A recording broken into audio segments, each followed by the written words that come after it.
We've already had 2 extensions of time on the opening. Mr. Speaker, Parliamentary inquiry. Please state your inquiry. Mr. Speaker, this Senate Bill 4, has a 8-line relating clause. There are a tremendous number of issues that we are hearing for the first time. The implications overwhelming. We are in the middle of a discussion about a conflict of 2 potential state laws on the same subject. If I cannot reassert a motion for an extension of time, I would ask for the chair's indulgence, as I believe the chair may have the latitude to allow debate as we move forward with these amendments to make sure that we have our points heard and preserved for the sake of this debate.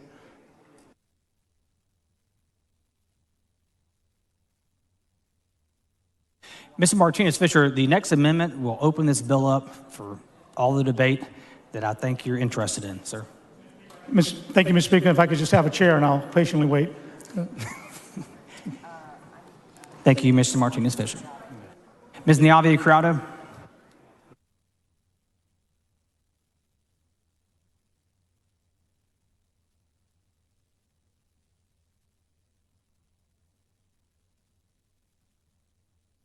The following amendment, the clerk read the amendment.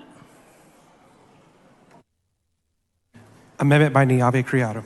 The chair recognizes Ms. Niave-Criado to explain the amendment. Thank you, Mr. Speaker, members. I bring this amendment before you for a vote to strike the enacting clause of Senate Bill 4 because before us in Senate Bill 4 is a state-propounded immigration-related law that regulates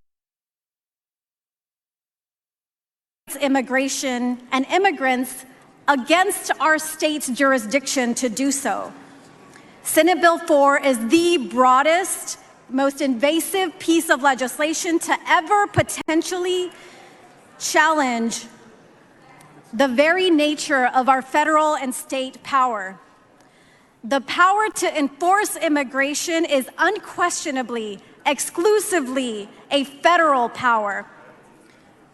Our Constitution, Article 6, Clause 2, this principal founding document under which our state government claims legitimacy reads, "The Constitution and the laws of the United States, which shall be made in pursuance thereof, and all treaties made or which shall be made under the authority of the United States, shall be the supreme law of the land.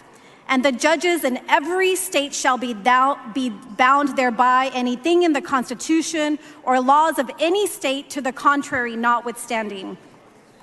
It is not within our state authority to order the removal of persons unlawfully present. It is not within our state authority to prescribe laws that pertain strictly to our nation as a whole. The federal government and the federal government only has the power to classify and determine the admission and the expulsion of non-citizens. This legislation, Senate Bill 4, is a loophole. It is a hook thrown with the intent to unravel judicial precedent set out in Arizona versus United States. And the court made clear in Arizona that creating state crimes for the violation of a federal law is preempted by the United States Constitution. We all know why we're here. SB4 intends to challenge the decade-long holding of Arizona versus United States, given the new makeup of the United States Supreme Court, a Supreme Court which we have seen has already overturned 50-year-long precedent of Roe versus Wade.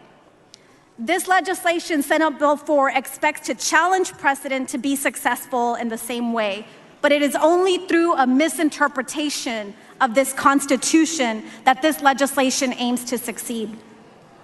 Senate Bill 4 is a usurpation of federal power, it is a condemnation of due process, and it is a repudiation of family values and family unity. It intends to charge thousands of our fellow Texans with an offense related strictly to their federal status, creating a direct conflict with federal law.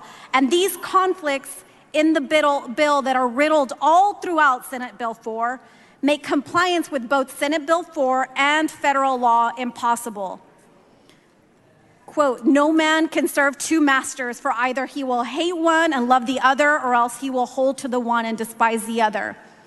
And we can look to the city of Farmers Branch, who attempted to regulate federal immigration enforcement. There was litigation from that suit, and they attempted to regulate just as this legislation intends to do, and federal courts have recognized that the local ordinance was wildly out of bounds with federal enforcement practices.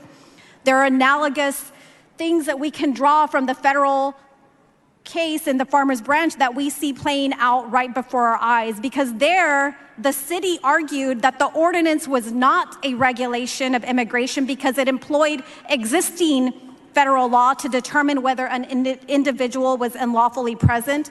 And there, the United States District Court for the Northern District of Texas held that the ordinance was, quote, "Though it was grounded in federal immigration classifications, it is an invalid regulation of immigration because it uses those classifications for purposes not authorized or contemplated by federal law." Standing before you, Representative Spiller, and in committee, has consistently reiterated and argued that it doesn't violate federal immigration law because he says that it mirrors some components of federal law.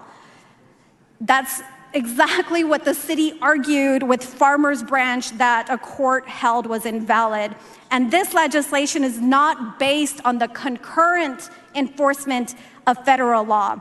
And so it is also therefore a invalid regulation of immigration because it uses those classifications for purposes not authorized or contemplated by federal law. SB4 collides with federal immigration law, and it leaves thousands of families in the wreckage. It's an impermissible regulation of immigration. It's a flagrant disregard for the Constitution, for the Federalist principles that guide our lawmaking process. And in addition to violations of the Supremacy Clause, Senate Bill 4 also violates our due process and equal protection provisions in our constitutions. Due process that is owed to every single Texan within our borders, regardless of their citizenship status. We have a constitutional requirement that no person be denied equal protection. So forcefully deporting families, potentially American citizens, as we have raised before, to an unfamiliar country without the representation of an attorney or judicial review of a court violates Texas's procedural due process rights. Every Texan, regardless of their immigration status, is bound by our state, but they are not protected by them, and that is an injustice. And suddenly withdrawing all of these protections from thousands of families who have come to this country to put food on the table is textbook injustice. SB4 makes the daily activities of families punishable by separation and restricting our access to life, criminalizing our sickness, our faith, our connections to family and each other is unjust and reprehensible. Criminalizing everyday interactions of our undocumented neighbors won't solve the challenges we face at the border. This extreme legislation is intentionally broad, overarching our state's jurisdiction over immigration, trespassing on the rights of all persons within our borders, and it forcibly creates an underclass of Texans who will live in fear, who will not want to report crime or drive down the street.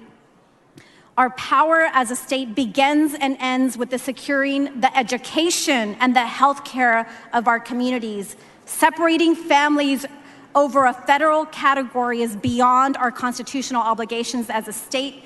It is federal law that prescribes responsibility for deciding the judicial penalties of non-citizens. It is federal law that has discretion over the removal of non-citizens. We form a part of a union that is being perfected every day with legislation that this chamber produces. It is our union that keeps us whole. It is those laws prescribed by our union that keeps our states in cohesion, and it is those laws that keep our states united. Alexander Hamilton warned our generation of lawmakers expressly, if we violate the supreme law of our land, our laws would, quote, be a mere treaty dependent on the good faith of parties and not a government. And I ask you to consider our membership in this union the United States of America, and it's requirements of us as lawmakers to maintain that strength of our government. Mr. Wu, for what purpose? Would the lady yield for questions? Would you yield, Ms. Yatta? I yield. She will. Thank you, Chair Nyave Credo. You're an attorney, right? Yes. And I'm an attorney, and you swore when you became an attorney, the oath that you swore was to swear to defend the Constitution of the United States, correct? That's correct. Because that's the same oath that I took. When you became a state legislator, is that the oath that we swear to every single session? Yes. And, you know, I have an additional one, too. When I became a citizen, I also swore to defend the Constitution of the United States, as did some of the other members in here when they became citizens. Now, the Constitution of the United States is the original Constitution plus the amendments, correct? That's correct. And the 10th Amendment, what we call the Federal Supremacy Clause, just flatly says anything that belongs, that we say is in the purview of the federal government, may not be touched by any of the states. Is that your understanding? Yes, that's my understanding. And the Arizona case also further delved into really the separation of... The gentlelady's time has expired. Mr. Speaker, I move to extend the lady's time. The extension requires unanimous. It's the first extension. It's first extension. Thank you, Mr. Speaker. Is there objection? Chair hears none. Go ahead. Sorry, please continue. Thank you, Mr. Speaker. The Arizona versus United States case specifically talked about there are certain areas of law, such as immigration law, that are so broad that the federal government has to regulate in that area, and specifically it preempts states from doing so for many reasons that are outlined, especially to maintain relations with other countries, federal diplomacy, recognition of treaties that a state could potentially supersede. And what we see here in Senate Bill 4 is just a complete repudiation and disrespect for the fact that the federal government has this authority. And it's not even open to interpretation. The Constitution itself lays out that the job of the federal government is to deal with international treaties, is to deal with our borders, is to deal with the issues of citizenship. Is that correct? That's correct. So it's black and white, not open to interpretation, that this is a power that is delegated solely to the federal government. Yes. And through this bill itself, the entire existence of this bill is to say that we are going to ignore the black and white lettering, the words on its face of the United States Constitution, and just completely ignore it and do what we want to do. Is that correct? That's correct. I mean, since when does a state deport individuals? That's not a power that states have. That's a power that the federal government has for people after they go through due process, hearings, and are able to, present their case in order for a court to determine whether they have asylum or other legal basis to remain in the United States. And this is completely circumventing that federal regulatory system. So the language of this bill not only violates the United States Constitution, right, in itself, but it also violates other aspects of federal regulation and federal law as well, right? Yes. There are programs like 287G where the federal government specifically delegates authority to local cities. Cities can opt into that if they choose to, and there are some that have, but it's there because it's an agreement between the state and the federal government. This is usurping even the 287G program and making it apply to the entire state of Texas. And earlier you asked the bill author about issues of people being previously deported, correct? That's correct. And the bill author seemed really confused because I'm not sure he understands that people are asked to leave the country but are readmitted or appeal their expulsion all the time. That's correct. And so there are people here today in our state who are here lawfully who were previously rejected from this country, correct? That's right. And under this law, the way it is drafted right now, that a person who was legally allowed to come back into the country, readmitted by the federal government, that their immigration, whatever they did in the past, was forgiven or it was appealed, and they are now legally here as visa holders, as green card holders, or as whatever, they would be in violation of this law. That's correct. And the bill author himself did not seem to grasp that. Right, and we've discussed it before. It's clear, black and white on the letters. It's jumping out that even if somebody has lawful status, you can be charged under the illegal re-entry, even if you have lawful status, if you've been deported And in fact, before. the author of the bill repeatedly said, well, it's not the intent of this bill to do all those things that that people are afraid of, correct? You've heard him say repeatedly, well, that's not our intent, that's not the intent of the bill, that's not my intent. That's correct, and he can't control the fact that there are going to be individuals who are going to use every word that's printed on this paper to arrest individuals. So despite the fact that his contention to this body is that it is not the legislation's intent, it is not his intent, it is not the Senate author's intent, but that is what is clearly written on the black and white lettering of this legislation. Isn't that correct? That's correct. Thank you. Move adoption. Oh, sorry.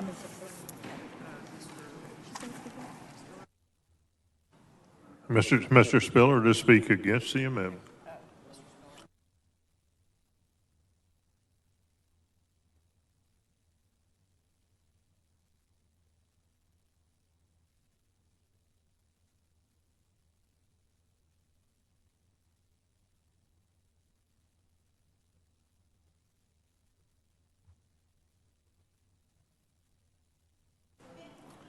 Chair recognizes Mr. Spiller to speak against the amendment. Thank you, Mr. Speaker. Members, I don't think this amendment's good for the bill. I respectfully oppose the amendment. And I heard some of the same testimony about in the city of Farmers Branch and state affairs. And let me just say to that point, that was the city of Farmers Branch, and I would fully expect that might be unconstitutional. What we're doing here, in my view, is completely constitutional for the reasons I previously stated in my layout. We're not talking about a city ordinance. We're talking about the state of Texas. And the state of Texas, under its Constitution and under the rights granted to us under the 10th Amendment in the federal Constitution, I believe that we have every right to secure our border. And so for those reasons and the many points raised, I respectfully oppose Mr. Martinez-Fisher, for what purpose? Gentlemen, you for some questions. Will Yes, you I yield, will. Mr. Spiller? He will, Mr. Martinez-Fisher. Thank you, Mr. Speaker. Thank you, President Spiller. I know we're dealing with an amendment on the enacting clause, very broad. Just, two lawyers getting ready for trial here. When we were talking about this, we have a proposal for a new law that says there are local law enforcement obligations that are being proposed that they must do that may lead to someone going to a port of entry or going to a magistrate so that they can determine whether or not they go to a port of entry. And then we have an existing law in SB4 that passed in 2017 that says local law enforcement must cooperate with ICE. Our dialogue was, what does the officer do when they make the scene and establish, as we already established, the reasonable suspicion that leads to a probable cause? So they're on trespassing or whatever. The officer says, I have to make a decision. We're either going to go the route of the current SB4 or we're going to call ICE. You said, well, there's nothing that stops them from doing both. So my question is, here's the question. If the officer making the scene establishes the probable cause and then they just proceed to call ICE under SB4, they have complied. Is that the way you see it? Well, I'd have to look at the full requirements under contact or cooperating with ICE, but I would assume that it has to do with cooperating with ICE relative to federal immigration law. And so here, we're still doing that. I anticipate if this is passed into law that we will still cooperate with ICE under federal immigration law. However, this is a state law, and I think that ICE would understand that we're going to prosecute our state law, and we will work with them, and we'll turn them over, and we'll do whatever when we need to. In the scenario, officer makes the scene. They They don't get to sit here and debate it for 30 minutes. They've got to make a call. And they're trained already under the existing SB4 to call ICE. They call ICE. ICE says, we're taking over. There's no liability on part of that local law officer because they have complied with the existing and previous version of SB4. Does that make sense? Well, it's not a question, in my view, it's not a question of taking over. I don't, from what I understand, I haven't heard anything that puts us in conflict with existing law as far as cooperating with ICE. I think that we're going to need just as much, if not more, cooperation from ICE is what we currently have. I think that we will work with ICE. I've been assured by DPS that they will continue to work with ICE, and we'll work with Border Patrol. We'll do all those things that we're currently doing under Operation Lone Star. So I don't anticipate a problem. I don't anticipate a conflict. But I think that, you know, certainly as Texas, we have the right, if we have a state law, just like what we do, if we have someone comes across illegally, but they commit a felony offense or whatever it may be, it could be a misdemeanor criminal trespass, ICE, my understanding is deferring to us to handle those state prosecutions now, and then they are notified when they have completed their sentence, and ICE will get involved and they will take them and process them. So I don't anticipate any of that changing. Well, where I anticipate that it'll change is that these requirements now are going to require local officials to house them, incarcerate them.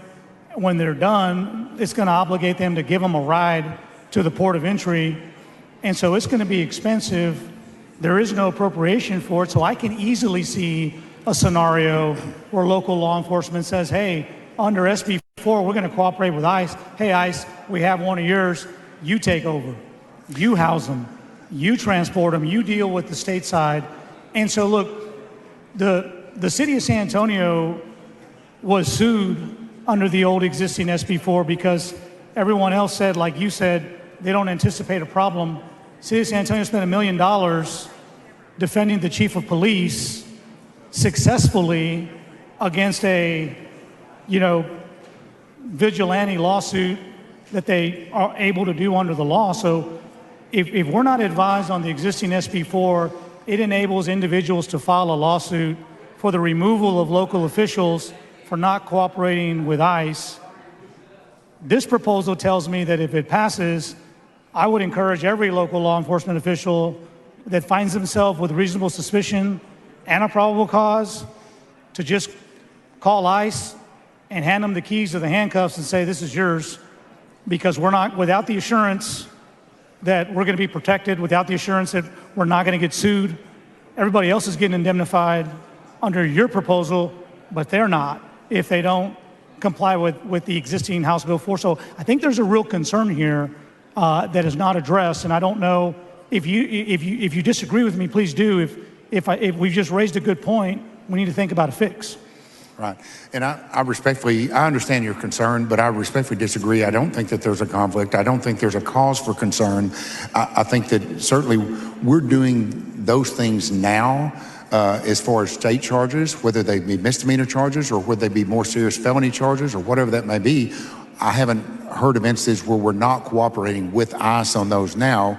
My experience is we've been doing that for years and that we would continue to do that. But I think that ICE would also respect the fact that if we have state charges and the state charges actually include for illegal entry and reentry an order to return. So that is part of the state charges under Senate Bill 4.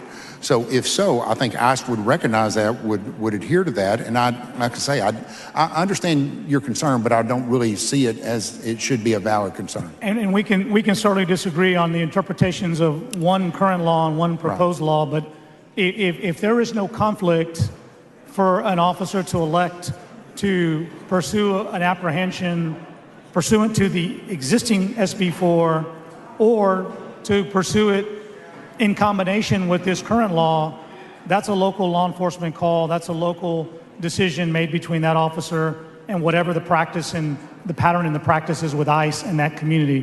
Because I imagine it's much different on the border as it would be in Potter County or someplace that's far removed from the southern border. Right. And I understand. I've been in a position of advising governmental entities in the past, and so I feel certain that they will get good advice and be able to reconcile what we're doing here with what existing law is and find a pathway to do that and comply with the law as we're doing now. Okay. Thank you.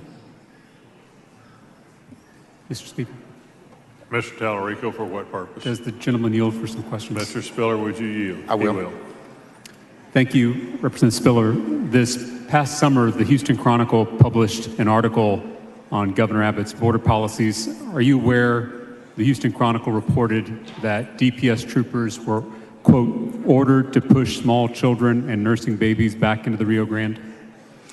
I heard some news reported, some things sometime back, but I couldn't tell you specifically what that was. Are you aware the Houston Chronicle reported that troopers were, quote, told not to give water to asylum seekers even in extreme heat? Yeah, I don't even think we get the Houston Chronicle in Jack County, so I probably haven't read that, but I have heard something about it. Are you aware the article reported a pregnant woman, quote, having a miscarriage was found caught in razor wire, doubled over in pain? Yeah, I don't recall. Are you aware one of the troopers was quoted as saying, quote, I believe we have stepped over a line into the inhumane? I really don't recall that particular article. Representative Spiller, when you previously brought this bill to the floor, you accepted an amendment from me prohibiting anyone from ordering troopers to push a child into the Rio Grande, deny a child access to drinking water, or deny a child urgent medical care. Is that correct? Well, I think what I did was I offered my own amendment to my perfecting amendment that included some language that you had done. That is correct. And that's correct. a fair characterization of the language in that amendment? Correct. But now that language has been taken out of the bill. Is that correct? It is. So you removed language prohibiting anyone from ordering troopers to push children into the Rio Grande. Is that correct? Well, I moved it from that draft. That, as you know, that bill died when it got to the Senate, so we didn't, but we did look at it that night. There was a long night. The gentleman's time has expired. Mr. Speaker, Mr. Tallarico, I move to extend the gentleman's time. is there any objection? It's the first extension of time. Go ahead, Mr. Spiller. So, Representative Spiller, you removed the language prohibiting anyone from ordering troopers to deny a child drinking water or deny a child urgent medical care. Is that Look, correct? We came up with a new draft, and I worked with Senator Perry, and we came up with a new draft that had several changes to it. Some of those were things that were suggested by members of this body that I thought were good ideas, and we did, and we kept those in there. Senator Perry is great to work with. We were able to do that. The Senate passed it in that format, and so I'm comfortable that there are the protections that we need to have in the bill. Some of those things, I was told as far as the provision that you're speaking of, that's already the law. We don't, we're not in the business of pushing children down or pushing children in the water or denying children water to drink Respectfully, or food. Representative Spiller, that is the business we're in. The Houston Chronicle reported that just months ago, those inhumane, monstrous practices were happening on our watch on the southern border.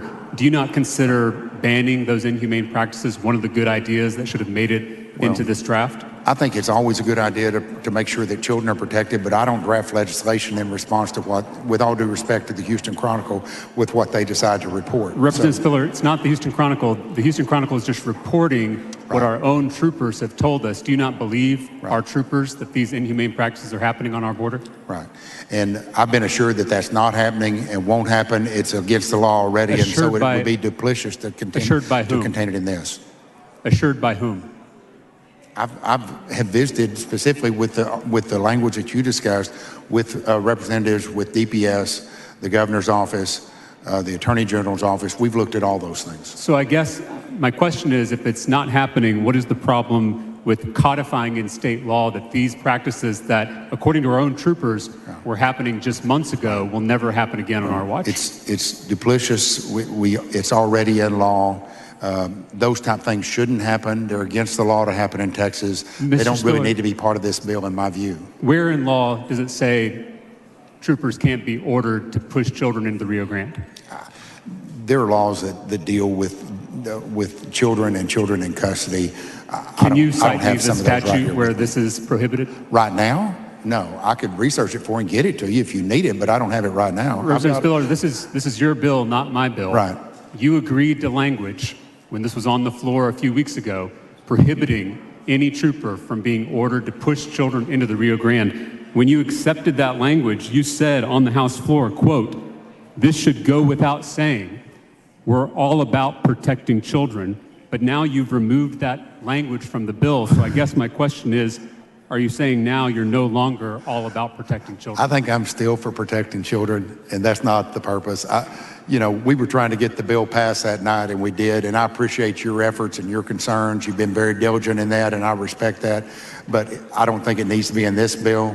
I think it should go without saying. None of us want children hurt or harmed in any respect, and so I don't think it needs to be in the bill. You're saying none of us want that, but you're actively taking out language in the bill that would prohibit that from ever happening.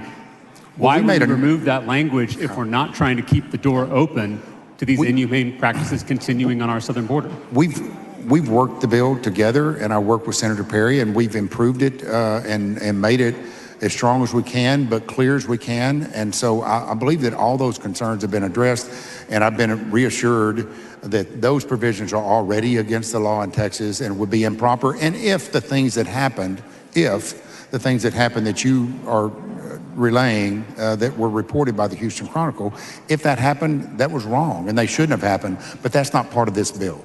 Yeah, so if it's wrong, then why is it not part of the bill? Well, there are a lot of things that are wrong that aren't part of this bill, but... Representative Spiller, you accepted this language just weeks ago. You thought it was a good idea to put this language in the bill to make sure these inhumane practices that our own troopers say are happening on our southern border never happen again. You said it goes without saying we're all about protecting children when you accepted the language. Now you're standing up here a few weeks later because you had conversations with someone and that language has been taken out. The only way I can make sense of that is if someone is trying to keep the door open to these practices continuing. I don't know. I can talk to a lot of folks. I've talked to a lot of folks about the bill and the drafting of the bill, working on the bill. I haven't talked to anybody that wants to harm children. We're all on the same page on that. I don't think it's proper to include that in this bill if we don't need to, because I've been assured and I've looked at it that it's prohibited under the law anyway. But Representative Spiller, you can't tell us where I don't have it right here. No. So you are comfortable taking the risk that we are opening the door to these inhumane practices continuing? Well, you're assuming it's a risk, but but I'm comfortable with the language that's in the bill now. But I don't believe that there's any risk, and I don't believe that my bill opens the door to children being hurt or harmed. That's not what SB4 is about at all. Representative Spiller, you're my friend. You're an honorable man. This is beneath you, and it's beneath Texas. Right. Thank you. I appreciate your perseverance. Mr. Speaker, Ms. Niabi-Credo. does the gentleman yield for a few questions? Would you yield, Mr. Spiller? Thank you. I just wanted to ask you, Representative, about the alienage. Being an alien is a key element of each of these crimes, correct? That's correct, and we use the definition under federal law. That's correct. And so an officer, when they pull over an individual or charge somebody with this crime, has to make the determination of whether the person is an alien under your bill, correct? Well, that is one of the elements of the offense, yes. And how does an officer determine whether a person is an alien? Well, I would think that the officer would do that based on a totality of the circumstances, or would have to have some knowledge that someone is an alien, has been, or that they designate them as such, and they would have to some evidence of that. There would have to be probable cause to believe, for them to believe that. And so they can't just make accusations and arrests based on suspicion. There has to be something more than that. And you would agree that the determination of alienage is a complex determination, is it not?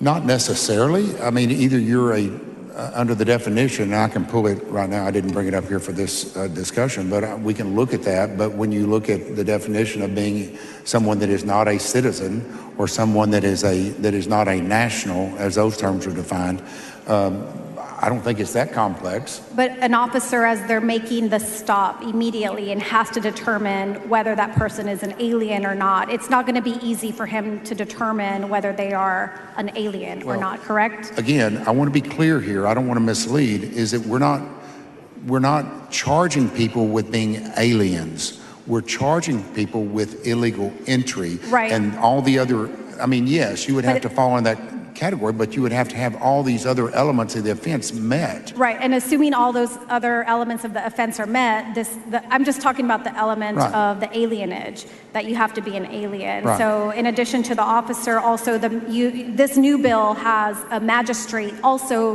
would make a determination of alienage, correct? There would have to be some sort of determination of that. Yes. And correct. we've discussed also that magistrates includes non-lawyers, correct? Magistrates could include judges that are lawyers, whether they be district courts, county courts at law. It could be a constitutional county court, a justice of the peace, or a municipal court judge. All of those are considered magistrates, and some of those would be attorneys and some may not be. And so the ones who are not attorneys would not be trained in the law to be able to determine whether an individual is an alien or not, correct? Yeah, I completely dispute that because, as I've said earlier, these judges receive training on an annual basis. I talk to judges regularly. I'm very familiar with some of the training that they've received, and they get up-to-date training based on what new laws.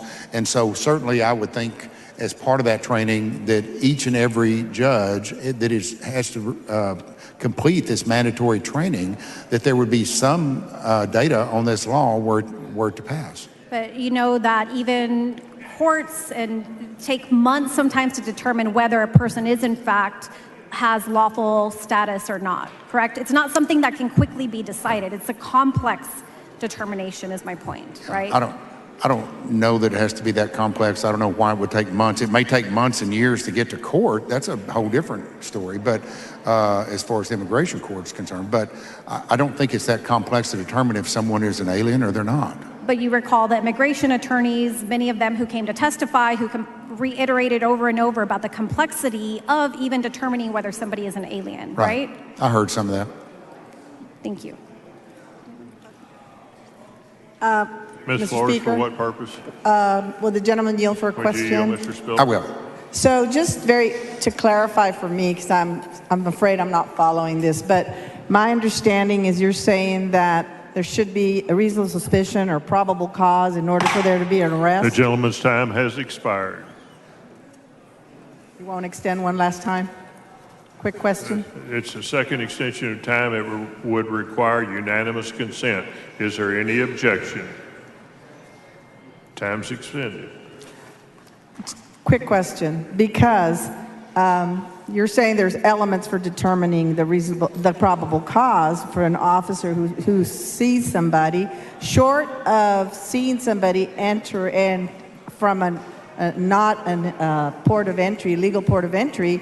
I mean, other than seeing them maybe crossing the river or going under a fence, a border wall or something, what would give the officer, say in Dallas, the reason to believe that there has been the offense of being an alien committed?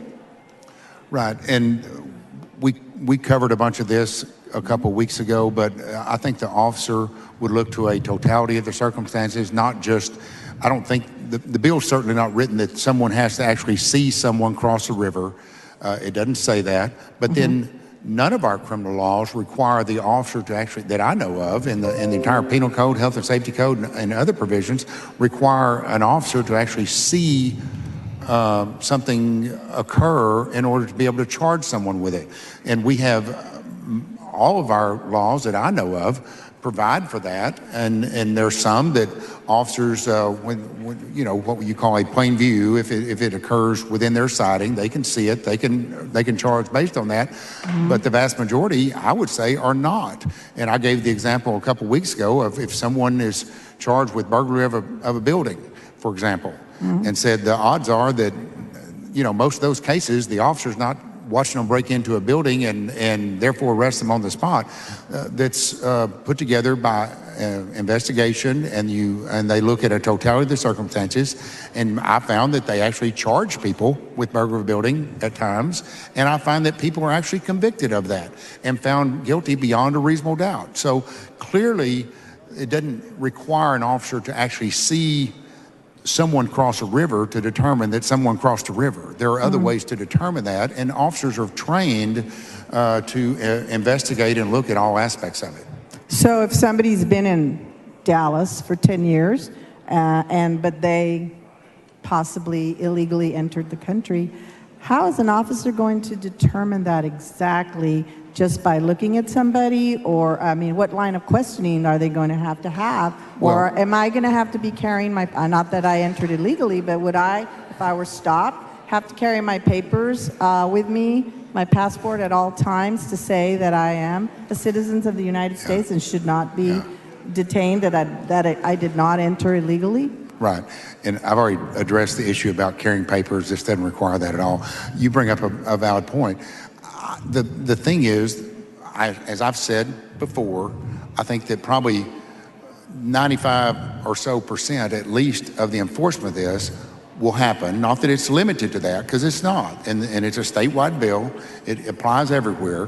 But I think that 95% of it will probably be the encounters for this offense will occur within 50 miles of the border. And so I will say, admittedly, that the farther you get away from the scene of the crime, the situs, whatever you want to call it, that you want to allege and prove that someone violated, say, for example, the charge of illegal entry, you're going to have a more difficult time, because that's exactly the point. The officer may not know that, they can't tell that, and they certainly, they would have to have some independent knowledge of that to a certain extent, and they don't have that. So I think, to your point, you're not going to have a great number of arrests in Dallas County over this offense. I'm not saying it can't happen. I'm not saying you can't have one, but I'm saying it's going to be very difficult for an officer to prove that, and for a magistrate to determine that probable cause exists that a crime has been committed. Okay, well, with all due respect, I do think that this opens up the door for some racial profiling, and I'm concerned. I have an amendment that I'm going to bring up in a while that I hope you'll consider, because I think it would be helpful in this instance. Sure.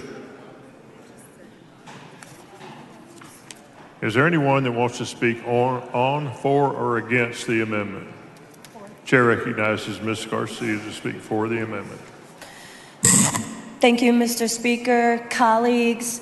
I just heard that Representative Nieve Criado's amendment was bad for this bill. But this bill is bad for Texas. It's bad for Texas in the aspect of moral obligation. It's bad for Texas in the sense of taxpayer obligation. And really, I'm confused because I'm not an attorney, but I am a veteran, the only woman veteran in this house who has served not only in Africa and Iraq and Panama, but on our own borders in support of the humanitarian crisis that we're experiencing today. And rest assured that this bill is bringing forward punitive actions against people who are suffering. And I refuse to believe that that's our intention. But that's exactly what's happening. After we had from 10 a.m. to 4:30 a.m. on this floor, and we witnessed people laughing and commenting and mocking, when we're describing an 11-year-old with a tan and a backpack now being probable cause for search and ask for papers, or even how the asylum process wasn't something that we cared about addressing in this bill. It's very heartbreaking to see something like this come to this floor, and I'm really asking that we all come together and come up with something better than this, because this is unconstitutional. It's un-American, and what we're doing is we are empowering white supremacists to create their slave-catching teams. Because rest assured, that's exactly what this is. We've seen this already before. History is repeating itself. We're mere moments away from having to tattoo our identification numbers on our arms so we don't get swept up and deported to a country that we've never been to. I'm asking that we all come together and come up with a better solution, a logical solution, because throwing women and children in the Rio Grande is not a solution. Sending women and children who have spent months in the belly of a ship from Africa to our United States is not a solution. When we asked the question, where do these people go when we kick them out? The answer was, we don't know, they just got to get the hell out of here. And if that's not the most un-American and most unpatriotic thing I've ever heard, I beg you all today to see that we can make a real legitimate difference, because one thing's for sure, we're being failed. We're being failed by our federal government right now, because I just got a phone call from an immigration attorney who spends all her time on the border, and she says, Josie, the process is just messed up. We need help from the federal government to take care of this issue, because we're going around the world, we're providing humanitarian access and support to other countries, but yet, when it comes to our own borders, develop your slave-catching teams and go get them. Unconstitutional, unmoral. I ask that we all come together again for a bipartisan solution to this issue, because no end is in sight. And with this, Mr. Lopez, for what purpose? Representative, would you, yes. for just a minute, if you get a pause there, I'd like to ask you a couple of questions, because I'd like to ask a couple of questions. Lady yield? Yes, sir. She'll yield, Mr. Lopez. I will yield. Okay, thank you. Well, I appreciate that, and I'm listening to your comments, and I can certainly recognize the passion that you're coming across with. You were in the military for quite some time, weren't you? Yes, sir, 20 years. 20 years. You Yes, retired sir. from there. Yes, sir, I'm retired Air Force. So was I, and we took oaths, and we followed rules of engagement. Yes, sir. Earlier, we heard Representative Wu talk about oaths that they take as attorneys and rules that they have to follow. So generally speaking, everybody has rules of engagement. Would you agree with that? Absolutely. There apparently seems to be a consistent understanding that rules of engagement are incredibly important to any organization, especially those that carry a badge or a gun. Would you agree with that? Absolutely. This particular bill actually, and I'll read from it, it says, including immunity from liability and indemnification for enforcement of actions, which means that while you and I were in the military, if we did something wrong, and I can tell you in my era, which was the Vietnam era, there were a few things that happened that were outside of the rules of engagement, and they were held accountable. Absolutely. Prosecution under the UCMJ. Absolutely. Would you say that this is opening the door for that level of liability by virtue of putting this standard of language into it? Absolutely. What are your thoughts on that? Yes, sir, absolutely. We're seeing a lack of rules of engagement, as we witnessed with the last questioning from Representative Tallarico. We're witnessing an deliberate omission of rules of engagement. When we asked at the last session addressing this very bill, we asked for training for our law enforcement, our park rangers, our border patrol, our any law enforcement official that will now be empowered by this bill. We're asking for training on how to deal with the situations that they may come across, and we were told no. That was yet another example of a denial of rules of engagement being included in this bill. Well, thank you very much for your comments. I think we're on the same page and appreciate the level of support that you're giving this bill. Thank you. Thank you, sir. Now, do we understand there's an issue? We understand there's an issue. This whole country understands there's an issue. And we must protect our borders, but we must do so humanely. I ask that you all vote yes in support of this amendment, because we need to go back to the drawing board, because we're better than this. Texas is better than this. And we need to come together for a bipartisan solution that supports humanity and reinvigorates the process to address these issues effectively. Ms. Niavi Criado to close. I move adoption. It's a record. Members, the question occurs on the amendment. It's a record vote has been requested. A record vote is granted. The clerk will ring the bell.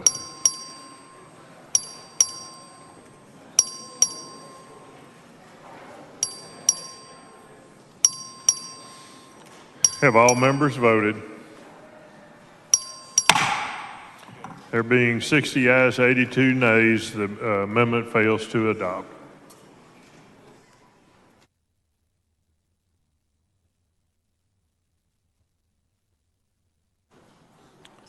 The following amendment, the clerk will read the amendment.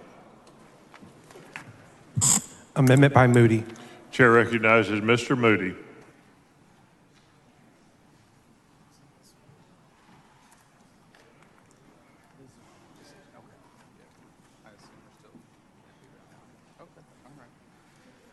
Appreciate it. Thank you, Mr. Speaker, members. We had a little bit of a conversation a couple weeks ago about affirmative defenses and exceptions to prosecution. And I've tried to figure out a different way to kind of skin that cat, and that's what the amendment you have before you now. Because we all agree that, and even the text of the bill tells you that there are certain individuals that cannot be prosecuted under this statute because they are lawfully present here. The way the bill addresses that in its current form is that it allows the defendant to raise those issues, and there's 4, but ultimately in this amendment there's going to be 3. Someone who the federal government has granted lawful presence to, and someone who has been granted asylum under 8 U.S.C. section 1158, or someone who has been given lawful status under the DACA program. Now, we know that the DACA program is bounded in time, and that's why you have a date of July 16, 2021 here. The bill makes those defenses to prosecution. So what that does in reality is charges are brought, trial goes forward, the burden is on the defendant, who by definition has done what they're supposed to do under the law to be here lawfully present and have been granted that status by the federal government. So you cannot prosecute them under this statute. But what the bill says is we're going to wait till the end of the road, and we're going to put the burden on the defendant, the individual who's actually played by the rules. And I've heard a lot of people say this when we're talking about immigration. We just want people to play by the rules. These are people who played by the rules. And what they get in this bill, in SB4, is an additional burden of proving up that they played by the rules again. Now, a cleaner way to do this, and that's what the amendment you have in front of you, is to just make this a definitional change. An alien, for purposes of this statute, doesn't include someone who the federal government has granted lawful presence to. It doesn't include someone who's been granted asylum under the federal code, and it doesn't include someone who has been given lawful status under DACA. That's what this amendment does. It just changes the definition to say someone you can't prosecute anyway can't be prosecuted. This does no violence to the underlying purpose of the bill. It just makes more sense having it in the definition than as a defense to prosecution. And I think if you're going to ask people to follow the rules and to play by the rules, then they shouldn't have an additional burden on them at the end of trial. And if we want to talk about this in terms of judicial economy as well, I think that's important as well.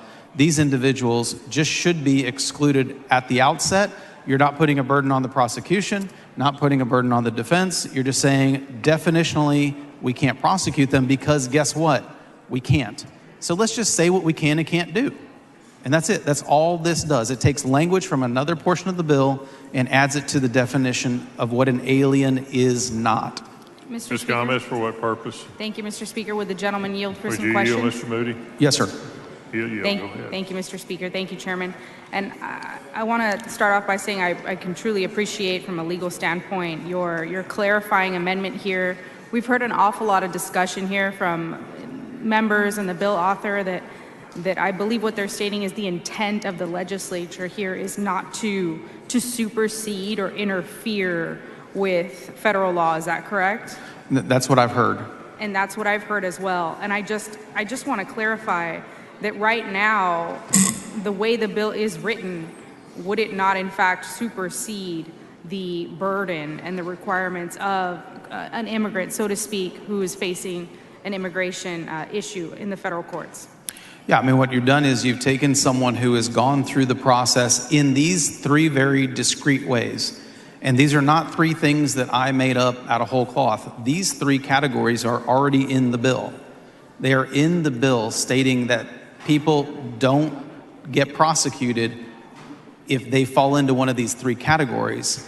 The difference is, I don't think you should put the burden on someone who has followed the rules to then again prove up why they followed the rules when they don't qualify as someone that should be subject to this prosecution to begin with. So let's just carve them out in a definition. And this is the easier, cleaner way to do that. It gets you, let me be very clear, it gets you to the same point.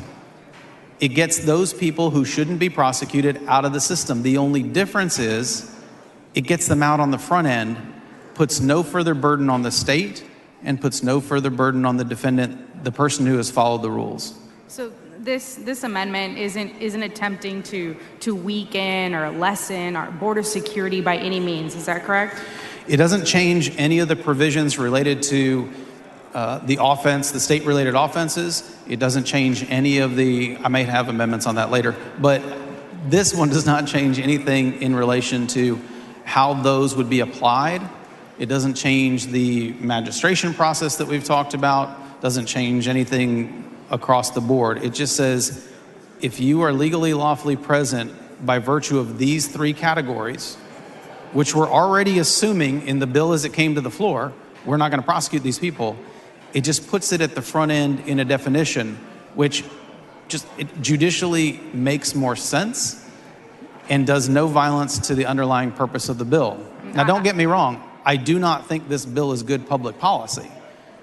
But if you're going to do it, at least do it correctly.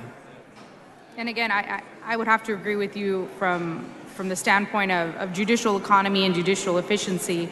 For example, in Cameron County, our courts are already struggling. We are down 3 court interpreters who, if we hadn't mentioned at this point already, are approximately $64,000 a head. And I know this bill isn't proposing to give any additional funds for the judicial expense that we're about to take on in our border court system, but I can appreciate your amendment trying to clarify at least that burden. Yeah, and that same problem that you all are having in your county is something that we're encountering as well. And with the implementation of a bill like this, that problem will just be exacerbated. So why not just clear these things up on the front end? I think this is a cleaner way to do things. If we don't believe these people should be prosecuted, which the bill already says as it came to the floor, then let's just do it the right way. Let's not put it as a defense to prosecution and put some burden on an individual who has already played by the rules. I don't understand why we wouldn't want to just be clear about this from the outset. And Chairman, I again just want to finalize by saying I really appreciate you clarifying the date in your amendment, which would or would not apply to DACA individuals, because I do believe this is absolutely crucial and necessary if we are to have this legislative body believe that the purpose and intent of this law is not to interfere with, supersede, or override federal law. And I think in order to clarify that, your amendment is crucial, and thank you for doing so. No, I appreciate that, and I think it is important for us to do what we are saying, and the words on the paper matter. And the words on SB4 as it came here today said there are certain individuals that we don't think should be subject to this prosecution. We're not after them because they followed the rules and they played by the rules and they're here lawfully. But the way it solves their problem is it gives them a burden in court at the end of the day.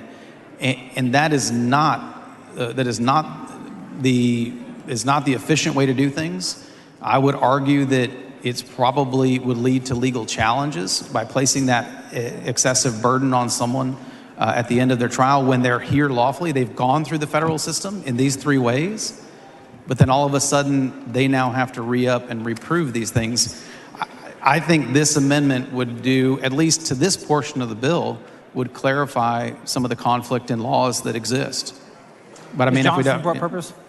Will the gentleman yield for questions? Gentleman yield for questions. Yes, sir. Gentleman yields. Chairman Moody, when we talk about asylum, we're talking about people that are here and seeking protection from persecution for things like race, religion, and nationality. Yeah, correct? Absolutely correct. And in the definition here in the amendment, we are talking about individuals whom the federal government has granted asylum. They have gone through the process and been granted asylum. And the bill as is, without this change, is going to take that person who's been through God knows what and has been granted asylum for those various reasons, which is not a small thing to do, and we're going to ask them to prove that up as a defense to prosecution, which means, you and I know this, it means the burden falls on them and their counsel to put on evidence to that effect. Now, I've heard people say, well, that's not hard to do. They can put up the paper that they got. But why would we put any burden on someone who has gone through that process and already has been granted asylum? Any burden is too much of a burden for someone who's been through that. And Chairman Moody, as you mentioned, the cost or the budget and the manner in which this is going to be pushed down as an unfunded mandate to our local communities. When we talk about an affirmative defense, we still have all of the parties and individuals that are responsible for the origination of this provision as it goes in. Can you share with us why changing this definition again would at least lessen the burden financially on local communities? Oh, absolutely. Yeah, because you won't have to wait till the end of the judicial process. When a prosecutor is looking at cases and you're screening cases, and you know that you've got to meet the elements and you've got to have the right definitions, and the definition says this person, couldn't have been granted lawful presence, couldn't have been granted asylum, and couldn't have been granted authority to be here through DACA. As a prosecutor, you're going to look and go, all right, well, does this person fit the bill? Well, no, they have asylum, been granted asylum. You talk to the defense attorney, maybe even. You get all these things up front, and you're never going to push these cases through, nor should they be pushed through. The bill already says these people should not be prosecuted. That's what it already says. How we do that should matter. And so again, when we talk about being prosecuted, you are saying that this person that's already been determined to be here because they are fleeing religious persecution in another state, that then we are going to incarcerate them in our local system even after the fact. If we leave it as is, you can have someone who has gone through the asylum seeking process as you laid out in that particular circumstance, who can still get arrested, who can still be charged, who can still be hailed into court, who can then be put through a trial, and only then, by virtue of a defense to prosecution, can they present this and be led about their business. I just don't understand. Gentleman's time's expired.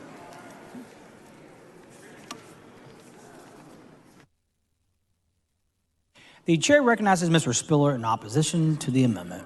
Thank you, Mr. Speaker. Members, I appreciate what Chairman Moody has done here and the drafting expertise that he has, and he's done a great job reorganizing the bill.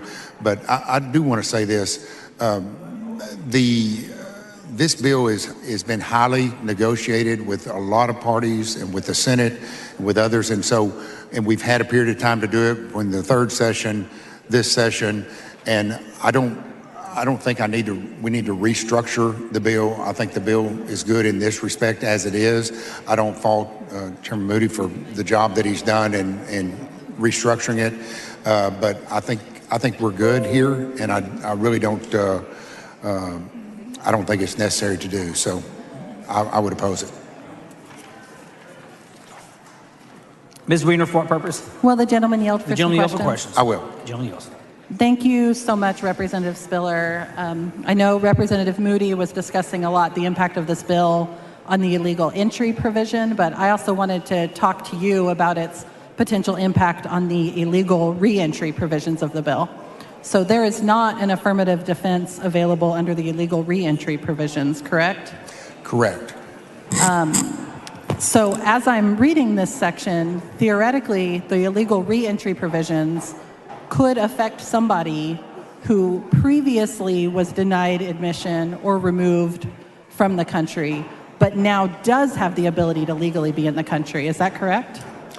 Well, as I stated earlier, I believe you still have to fall within the definition, the entire, you look at the entire statute there for reentry, and reentry, first of all, talks about someone being an alien. So if but your current we have to make a definition, determination under what you're saying, are they, even if they've been granted the right to be there, are they still considered an alien, or not? my understanding of the definition of alien in your bill right now is that an alien is someone who is neither a citizen nor a lawful permanent resident, but is present in the country.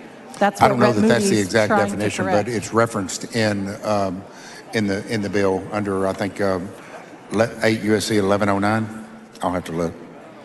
Right. Yeah, where- 1101. I'm sorry. So that definition of alien includes someone who's here on a student visa, a tourism visa, correct? Yeah, I would say we're trying to track with the language here, and so what Chairman Moody is trying to do is move things around, and in this amendment, in my view, and trying to apply the same defenses under illegal entry to illegal reentry. And what I'm saying is that's not the way it's laid out under federal law, and so therefore I don't want to stray too far away from what the federal statute is, because I think it's proper so that we're not in conflict with federal law to make it constitutional. I think it's important that we track that language to the extent we can. Well, let me lay out a fact pattern for you. Tell me if this would be correct without Representative Moody's amendment. You know, a visitor, an alien, overstays their tourist visa and is ordered removed by an immigration judge. They subsequently marry a United States citizen in their country of origin and then apply for a K visa. They're still an alien at that point. Could they be arrested under the statute if they're present in Texas, even though they are now lawfully admitted to the United States? Yeah, and I'm not advised on the different types of visas there are. I was visiting with a member about that earlier today, but that's not really part of this bill, and so it doesn't. But it is, because the language of your bill, quite frankly, is, I'm going to simplify just a little. You can be arrested if you are an alien, an alien commits an offense if they are at any time found in this state after they have been denied admission to the United States. That means if somebody applies for a tourist visa and is turned down because they don't have enough assets in the bank, which is a common reason to be turned down, and